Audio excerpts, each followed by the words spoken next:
Doctor ortho Ayurvedic oil और capsule, अब दर्द भी घुटने टेकेगा। गुना में कल होगा सीमेंट प्लांट का भूमि पूजन। मुख्यमंत्री और सांसद ज्योतिरादित्य सिंधिया करेंगे भूमि पूजन। लोगों से की बढ़ चढ़कर भाग लेने के लिए।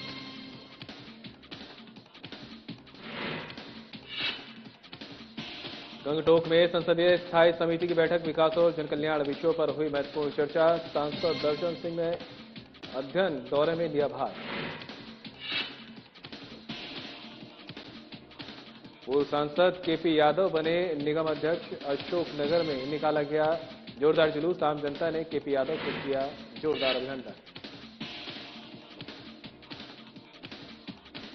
गुर्जर समाज की विशेष बैठक आयोजित। पंच पटेल और युवा साथियों ने लिया हिस्सा। लोगों से की शहीद श्रद्धांजलि में बढ़ चढ़कर भाग लेने की अपील। ग्वालियर में पहली बार नवग्रह कथा का होगा आयोजन। प्रसिद्ध ज्योतिष करेंगे कथा का वर्णन। पारिवारिक कथा के महत्व पर होगी चर्चा।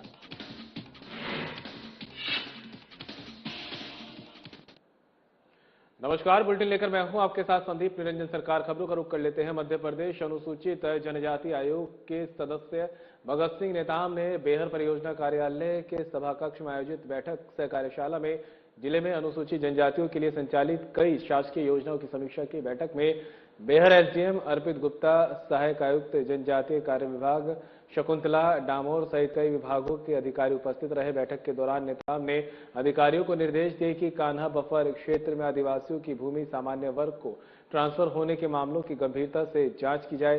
साथ ही एचसीएल से प्रभावित आदिवासियों को आदर्श पुनर्वास योजना का लाभ सुनिश्चित करने को कहा गया है।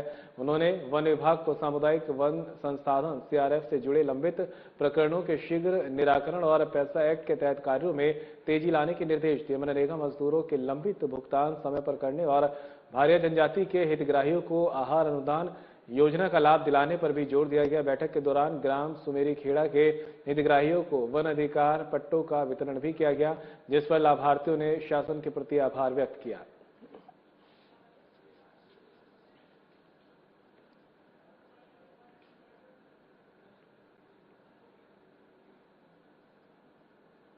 मुनेल थाना क्षेत्र के ग्राम सरवना में व्यक्ति का शव मिलने से पूरे इलाके में सनसनी फैल गई। जानकारी के अनुसार ग्रामीणों ने पुलिस को सूचना दी कि व्यक्ति अपने ही घर में खून से लथपथ मृत अवस्था में पड़ा हुआ है। सूचना मिलते ही पुलिस टीम मौके पर पहुंची और घटनास्थल का निरीक्षण कर जांच शुरू की। मृतक की पहचान रतनलाल पिता रघुनाथ के रूप में हुई है। घटनास्थल की स्थिति को देखते हुए पुलिस ने तुरंत एफएसएल और फॉरेंसिक टीम को भी मौके पर बुलाया ताकि वैज्ञानिक तरीके से साक्ष्य एकत्र किए जा सके। प्रारंभिक जांच में मामला हत्या का प्रतीत हो रहा है। हालांकि पुलिस सभी पहलुओं को ध्यान में रखकर गहन जांच कर रही है। शव को पोस्टमार्टम के लिए भेज दिया गया है, जिससे मौत के वास्तविक कारणों का पता चल सके। वहीं पुलिस आसपास के लोगों से पूछताछ कर रही है और घटना से जुड़े हर पहलू की जानकारी जुटाई जा रही है। अचानक हुई इस घटना से गांव में दहशत का माहौल है और लोग तरह तरह की चर्चाएं कर रहे हैं। पुलिस ने आश्वासन दिया है कि जल्द ही मामले का खुलासा किया जाएगा।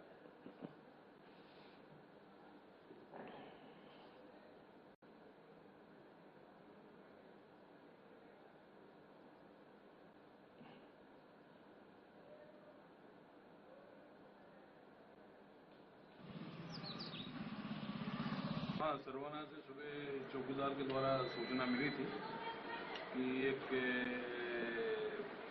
घर टापरी में पलंग के ऊपर एक व्यक्ति पड़ा हुआ है, खून में लथपथ है। सूचना पे हम लोग पहुंचे थे तो देखा वहाँ पे तो वो व्यक्ति की मृत्यु हो चुकी थी। मृत्यु होने के बाद हमने वरिष्ठ अधिकारियों को सूचना दी, एफएसएल अधिकारी की सूचना दी। एफएसएल अधिकारी आए, घटना का मौका मुआयना करके डेड बॉडी को अस्पताल पहुंचाया है। पीएम करवाया जा रहा है। पीएम के बाद जैसी सूरत होगी वैसी कार्रवाई की जाएगी। तो क्या पहचान हुई उसकी? पहचान, उसका नाम है रतनलाल पिता रघुनाथ बागरी, उम्र करीबन 40 वर्ष का है। वो वही सरवना का रहने वाला है। उसका परिवार करीबन 8-10 साल से उसकी पत्नी आक्या नजीक बलकड़ा नजीक में रह रही है। इंदौर में 10 मई तक ग्रामीण हाट बाजार में मैंगो जत्रा का आयोजन किया जा रहा है। पिछले 10 वर्षों से आयोजित हो रहे इस विशेष आम मेले में महाराष्ट्र के कोंकण क्षेत्र के रत्नागिरी और देवगढ़ के 24 से अधिक आम उत्पादक भाग ले रहे हैं। आयोजकों के अनुसार इस जत्रा में केवल जीआई टैग प्रमाणित ओरिजिनल हापुस यानी अल्फांसो आम की बिक्री की जा रही है। आम अपने खास स्वाद और बेहतरीन गुणवत्ता के लिए जाने जाते हैं और किसानों द्वारा बाजार मूल्य से अपेक्षाकृत कम दामों पर उपलब्ध कराए जा रहे हैं। मराठी सोशल ग्रुप के सुधीर दांडेकर ने बताया कि हर वर्ष बड़ी संख्या में लोग इस जत्रा का बेसब्री से इंतजार करते हैं। आमों के साथ यहाँ मराठी व्यंजनों का भी विशेष आकर्षण है, जहाँ झुंडा भाकर, ठेचा, अप्पे जैसे पारंपरिक व्यंजन उपलब्ध हैं। इसके साथ ही इंदौरी चाट, चौपाटी का स्वाद भी आगंतुकों को यहां पर मिलेगा। और ये यात्रा प्रतिदिन सुबह 9 बजे से रात 10 बजे तक आम जनता के लिए खुली रहेगी और लोगों को स्वाद और संस्कृति का अनोखा संगम प्रदान करेगा।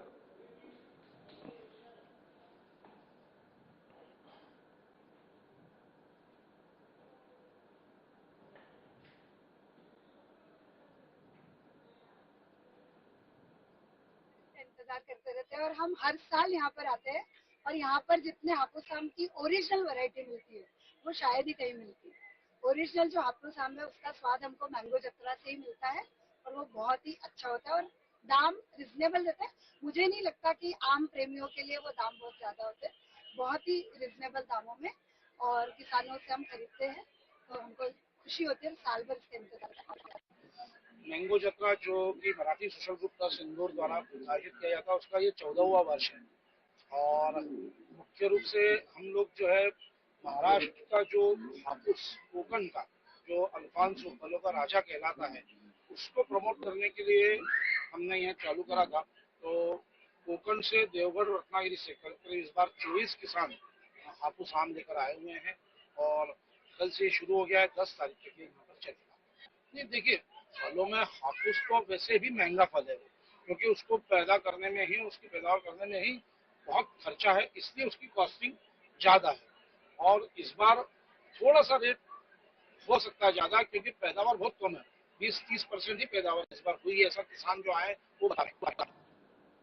बेटमा थाना क्षेत्र के घाटा बिल्लौद स्थित चंबल नदी की पुलिया के पास गुमशुदा युवक का शव मिलने से सनसनी फैल गई। मृतक की पहचान समीर पटेल उम्र 26 वर्षीय निवासी घाटा बिल्लौद के रूप में हुई है। बताया जा रहा है कि उसकी गुमशुदगी की रिपोर्ट 8 मई को सुबह 11 बजे बेटमा थाने में दर्ज कराई गई थी। उसी दिन रात करीब 10 बजे चंबल नदी पुल के पास उसका शव बरामद हुआ। प्रारंभिक जांच में सामने आया कि युवक के सिर को पत्थर से कुचला ज्ञात अज्ञात हमलावरों ने हत्या कर दी थी। सूचना मिलते ही बेटवा पुलिस मौके पर पहुंची और शव को अपने कब्जे में लेकर पोस्टमार्टम के लिए सामुदायिक स्वास्थ्य केंद्र भेज दिया, जिसके बाद शव परिजनों को सौंप दिया गया। इस घटना ने पूरे क्षेत्र में दहशत का माहौल पैदा कर दिया है। गौरतलब है कि पिछले 3 दिनों में बेटवा थाना क्षेत्र में हत्या की दूसरी घटना है, जिससे आम जनता में भय और आक्रोश है। दोनों मामले पुलिस के लिए ब्लाइंड मर्डर बने हुए हैं और आरोपियों की पहचान चुनौती बनी हुई है। फिलहाल पुलिस अज्ञात हमलावरों की तलाश में जुटी हुई है और कई एंगल से जांच कर रही है।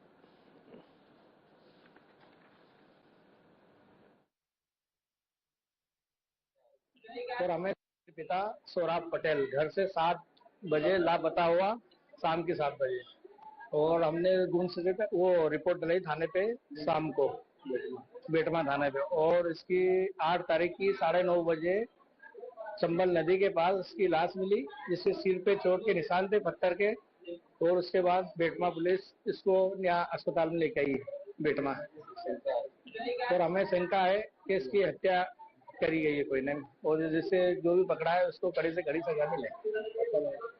मेरा नाम सादिक साहब, भूतपूर्व सरपंच घंटा बिल्लौद। सौरभ पटेल शाम को 7 तारीख की शाम को 7 बजे गुमशुदा हुआ था, तो हमको पता चला, तो हमने 8 तारीख की सुबह 11 बजे रिपोर्ट लिखवाई गुमशुदा की। उसके बाद में 8 तारीख की शाम को 9:30 बजे हमको चंबल नदी के पास में उसकी डेड बॉडी मिली है और हमको आशंका है उसकी हत्या की गई है। पिता सौरभ पटेल, जिसकी गुमशुदगी अपनी 8 तारीख को इनके परिजनों द्वारा थाना बेटमा पे करवाई गई थी। तो पता चला शाम के रात में करीब 10:30 बजे के आसपास पता चला कि उसका अज्ञात व्यक्ति द्वारा पत्थर से कुचलकर हत्या कर दी गई है, जिसका भी पीएम करवाया जा रहा है। अभी अज्ञात बदमाशों की तलाश जारी है। मनकामेश्वर महादेव मंदिर आयोजित समिति द्वारा शिक्षा विभाग के पीछे चल रहे श्री राम कथा महोत्सव के चतुर्थ दिवस पर भगवान श्री राम और माता सीता के विवाह प्रसंग का भव्य आयोजन किया गया। राम विवाह उत्सव के दौरान पूरा कथा पंडाल भक्ति उल्लास और श्रद्धा से सराबोर नजर आया। श्रद्धालु ने भगवान श्री राम की बारात का पुष्प वर्षा कर स्वागत किया और जय श्री राम तथा सीताराम के जय घोष से पूरा वातावरण भक्तिमय हो उठा। कथावाचिका साध्वी प्रियंका भारती ने अपने ओजस्वी प्रवचनों में भगवान श्री राम के आदर्श जीवन मर्यादा त्याग और धर्म के महत्व का भावपूर्ण वर्णन किया है। बता दें कि राम विवाह प्रसंग के सजीव चित्रण को सुनकर श्रद्धालु भाव विभोर हो उठे और भक्ति रस में झूमते नजर आए। मंगल गीत, शहनाई और भक्ति संगीत के बीच कार्यक्रम का वातावरण अत्यंत आध्यात्मिक बना रहा। इस अवसर पर गांधी वोकेशनल कॉलेज के संचालकों द्वारा कथावाचिका साध्वी प्रियंका भारती का भव्य स्वागत किया गया।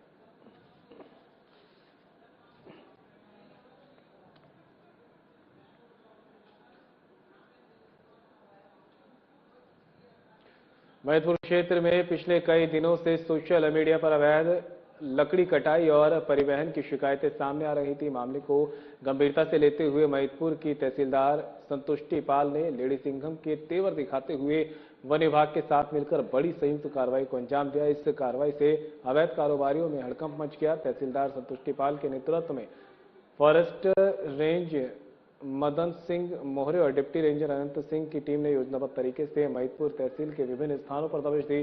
टीम ने झाड़ा और मैदपुर स्थित शिप्रातोला कांटा के पास संचालित रुद्रखेड़ा आरा मशीन पर अचानक छापा मारा। जांच के दौरान भारी मात्रा में लकड़ी का अवैध स्टॉक पाया गया, जिसके लिए कोई वैध ट्रांजिट पास नहीं था। नियमानुसार जितनी लकड़ी की अनुमति थी उससे अधिक लकड़ी मौके पर पाई गई। मशीन संचालक इस संबंध में कोई संतोषजनक जवाब नहीं दे सके। इसके बाद राजस्व और वन विभाग की टीम ने लकड़ी को जब्त कर पंचनामा तैयार किया और आरा मशीन संचालक के खिलाफ संबंधित धाराओं में प्रकरण दर्ज किया गया। इस कार्रवाई को क्षेत्र में अवैध लकड़ी कारोबार पर बड़ी रोकथाम माना जा रहा है।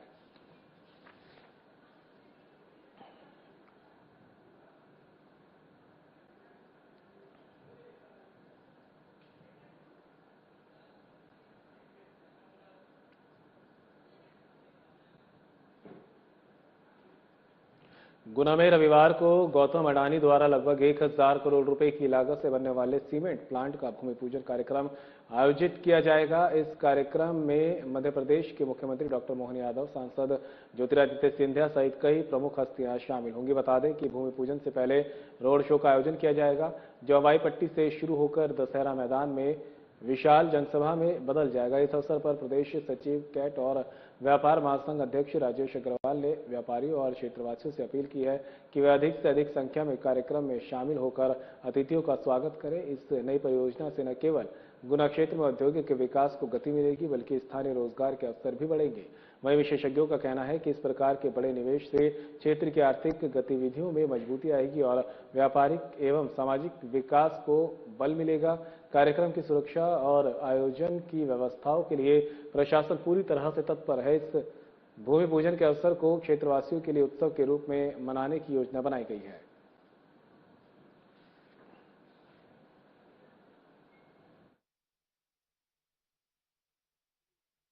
हर्ष का विषय है कि प्रदेश में औद्योगिक क्रांति के जनक माननीय मुख्यमंत्री जी के नेतृत्व में हमारे लोकप्रिय मुखिया श्रीमंत महाराज साहब के अथक प्रयासों से विश्व विख्यात उद्योगपति गौतम अडानी जी द्वारा 1000 करोड़ की लागत से सीमेंट प्लांट की स्थापना की जा रही है, जिसका भूमि पूजन दिनांक 10 मई रविवार को संपन्न होने जा रहा है। निश्चित ही इस बड़े उद्योग की स्थापना से क्षेत्र के व्यापारियों सहित कई व्यक्तियों को रोजगार के नए अवसर प्राप्त होंगे। आप सभी से करबद्ध अपील है कि इस अवसर पर आयोजित रोड शो में हमारे क्षेत्र को सौगात देने वाली तीनों हस्तियों का ऐतिहासिक स्वागत कर धन्यवाद ज्ञापित करें। रोड शो हवाई पट्टी से प्रारंभ होकर दशहरा मैदान पर एक विशाल जनसभा के रूप में तब्दील होगा। अधिक से अधिक संख्या में सभा स्थल पर उपस्थित होकर यादगार पलों के साक्षी बनेंगे। होशंगाबाद नरसिंहपुर लोकसभा क्षेत्र के सांसद दशरथ सिंह ने सिक्किम की सुरमे वादियों में आयोजित शिक्षा, महिला, बाल, युवा और खेल संबंधी संसदीय स्थायी समिति के अध्यक्ष दौरे के भाग लिया है। संसद ने दौरे के दौरान राज्य की सामाजिक, शैक्षणिक और खेल विकास गतिविधियों की विस्तृत जानकारी प्राप्त की। चौधरी ने बताया कि प्रधानमंत्री मोदी के नेतृत्व में देश भर में शिक्षा, महिला एवं बाल विकास, युवा सशक्तिकरण और खेल अधोसंरचना को मजबूत बनाने के लिए निरंतर प्रभावी कार्य किए जा रहे हैं। इस उद्देश्य से गंगटोक में वरिष्ठ अधिकारियों के साथ महत्वपूर्ण बैठकें हुई, जिनमें शिक्षा व्यवस्था को आधुनिक और गुणवत्तापूर्ण बनाने, युवाओं को अधिक अवसर उपलब्ध कराने, महिला और बाल विकास योजनाओं के प्रभावी क्रियान्वयन और खेल अधोसंरचना के विस्तार पर सार्थक चर्चा हुई। सांसद ने कहा कि ये अध्ययन दौरा अत्यंत उपयोगी रहा, क्योंकि इसमें कई राज्यों में चल रहे नवाचार और विकास मॉडल की जानकारी मिली है। उन्होंने विश्वास जताया कि इस अनुभवों का लाभ क्षेत्रीय विकास और जनहितकारी योजनाओं के बेहतर क्रियान्वयन में मिलेगा। इस दौरे में सांसद को शिक्षा और युवा सशक्तिकरण के क्षेत्र में नई दिशा और प्रेरणा देने का कार्य किया। गंगटोक में संसदीय स्थायी समिति की बैठक, विकास जनकल्याण विषयों पर हुई महत्वपूर्ण चर्चा। सांसद दर्शन सिंह ने अध्ययन दौरे में मिला भाग।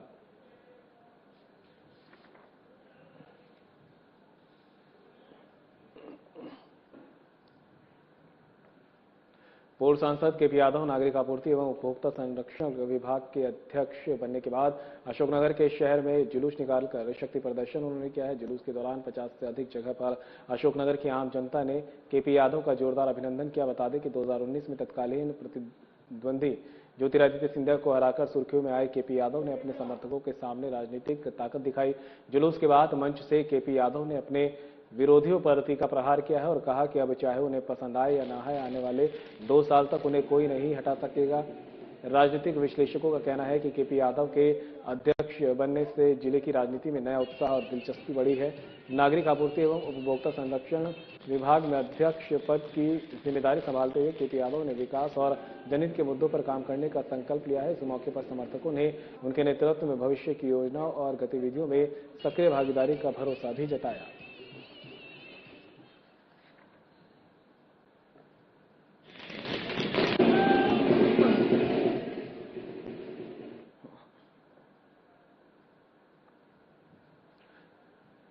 देवनारायण मंदिर में गुर्जर समाज की विशेष बैठक आयोजित की गई, जिसमें समाज के पंच पटेल और युवा साथियों ने हिस्सा लिया। बैठक का मुख्य उद्देश्य कुशालीदरा स्थित शहीद स्थल पर आगामी 28 मई से 30 मई तक आयोजित होने वाले शहीद श्रद्धांजलि कार्यक्रम के लिए समुदाय में जागरूकता बढ़ाना है। बता दें कि बैठक के दौरान समाज के वरिष्ठ बंधुओं ने सभी उपस्थित सदस्यों को पीले चावल वितरित कर कार्यक्रम में अधिक से अधिक संख्या में शामिल होने का आह्वान किया।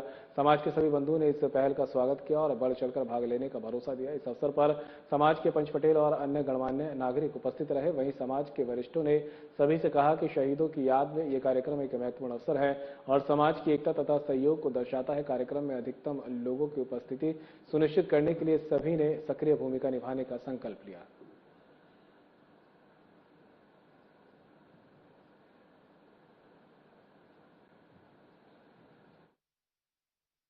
उद्देश्य है कि गुर्जर समाज में जो है एक संस्कृति है, जाति नहीं है जी। इसमें सिख भी है, ईसाई भी है और मुस्लिम गुर्जर भी है और जैन धर्म में भी है, बौद्ध धर्म में भी गुर्जर है। तो सारे हिंदुस्तान के जितने भी धर्मों के गुर्जर हैं उनका एक देवनारायण भगवान का राष्ट्रीय महोत्सव आयोजित कर रहे हैं और शहीदों की श्रद्धांजलि भी होगी वहां पर और पूरे हिंदुस्तान के करीब 1 लाख लोग आएंगे और गुर्जर समाज के जो भी गायन है जी, कन्हैया, पद दंगल, राम रसिया, महिला रसिया, हंसी मजाक, जो गुर्जर समाज की सदियों से चली आ रही है उस संस्कृति का भी वहां प्रदर्शन होगा। हमारा प्रयास ये है कि पूरे हिंदुस्तान की जो 32 स्टेटों में गुर्जर रहते हैं वहां तक हम जाएंगे और सबको निमंत्रण दे रहे हैं आने के लिए। करीब 1 से 1.5 लाख की संख्या में वहां गुर्जर इकट्ठे होंगे और सब शांति रूप से शहीदों को श्रद्धांजलि। ग्वालियर महानगर में 10 मई से 15 मई तक दीनदयाल नगर शताब्दीपुरम ददरोवा धाम में पहली बार 7 दिवसीय नवग्रह कथा का आयोजन किया जाएगा। इस अवसर पर देश के प्रसिद्ध ज्योतिषाचार्य वेदाचार्य पंडित पंकज कृष्ण शास्त्री श्रोताओं को अपनी मुखारविंद से नवग्रह कथा का रसपान कराएंगे। ददरोवा धाम के महंत श्री 1008 महामंडलेश्वर रामदास जी महाराज और आयोजकों ने बताया कि ग्वालियर में सूर्य और शनि के मंदिर विराजमान है, इसलिए ये स्थान नवग्रह कथा के लिए विशेष महत्व रखता है। कथा के प्रथम दिन प्रारंभिक ज्ञान और पारिवारिक कथा के महत्व पर चर्चा होगी और आत्मिक शोभा यात्रा निकाली जाएगी। इसके अलावा भगवान गणेश सहित समस्त देवी देवताओं का आवाहन, महालक्ष्मी पूजन और अर्चन सुबह 7 से 10 बजे तक किया जाएगा। वहीं श्रोताओं को राशियों का ज्ञान, नक्षत्र और ज्योतिष के माध्यम से जीवन में सफलता प्राप्त करने के उपाय भी समझाए जाएंगे। आयोजकों ने आम जनता से अपील की है कि वे इस पुण्य आयोजन में अधिक से अधिक संख्या में शामिल होकर आध्यात्मिक लाभ प्राप्त करें।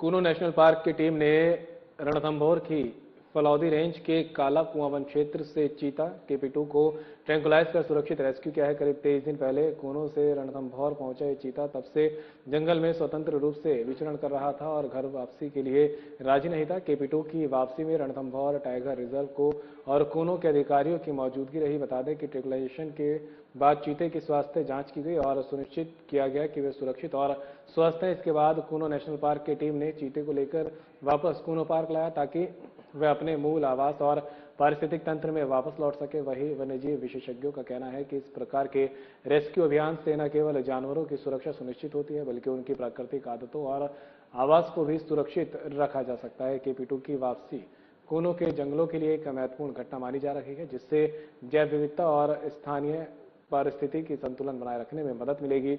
अधिकारियों ने जनता से अपील की है कि वन्यजीवों के प्राकृतिक आवास और सम्मान करें और उनके साथ किसी भी प्रकार की अनावश्यक हस्तक्षेप से बचें।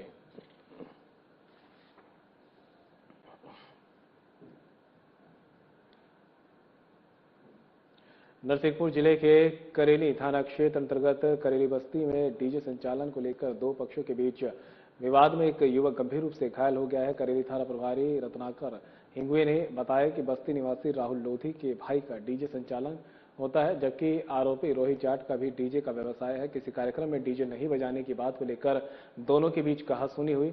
आरोपित रोहित ने विवाद बढ़ने पर कटर से राहुल पर हमला कर दिया, जिससे वे गंभीर रूप से घायल हो गया। बता दें कि घायल को तुरंत प्राथमिक उपचार के बाद गंभीर स्थिति को देखते हुए जबलपुर रेफर किया गया। पुलिस ने आरोपी के खिलाफ मामला दर्ज कर जांच शुरू कर दी है। वहीं थाना प्रभारी ने बताया कि पुलिस आसपास के CCTV फुटेज और अन्य साक्ष्यों की जांच कर रही है ताकि मामले में दोषी को जल्द गिरफ्तार किया जा सके। अधिकारियों ने लोगों से अपील की है कि विवादों में हस्तक्षेप करने के बजाय तुरंत पुलिस को सूचना दें।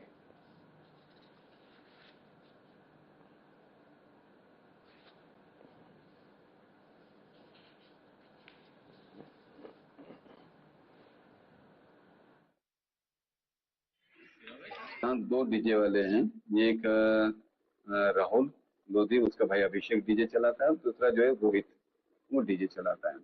तो दोनों बैठे होंगे वहाँ अपने बस्ती चौराहे पे, वहाँ उन्हें बातें हुई कि तू डीजे नहीं चलाएगा। तो इन्होंने बोला कि क्यों नहीं चलाऊंगा भाई डीजे। इसी बात पर से कहाँ सुनी हुई, और कहाँ सुनने के बाद में हल्का सा विवाद हुआ। उसी बीच जो आशीष ठाकुर था, जो रोहित का दोस्त है, उसने अपने पास में रखा हुआ, जेब में रखा हुआ कटर निकाला और सीधा उसके गले पे मार दिया है, जिसके कारण जो है राहुल लोधी को सीधे यहाँ से जबलपुर मेट्रो।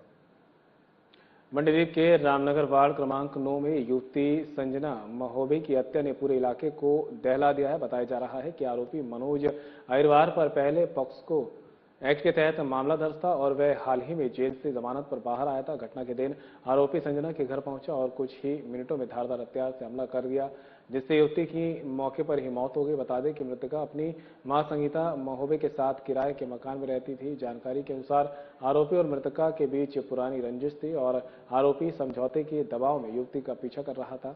स्थानीय लोगों ने आरोपित को घर से जाते देखा था, लेकिन कुछ देर बाद वह लौट आया और खौफनाक वारदात को अंजाम दिया। घटना के बाद आरोपी खून से सना हथियार लेकर फरार हो गया। वहीं पुलिस ने आसपास लगे CCTV फुटेज और तत्काल जांच के बाद आरोपी को भोपाल स्टेशन से पकड़कर मात्र 12 घंटे में गिरफ्तार कर लिया है। मामले की जांच पुरानी रंजिश और जुनूनी मानसिकता के आधार पर की जा रही है। दिन दहाड़े हुई इस घटना ने प्रेमनगर क्षेत्र में दहशत फैला दी है।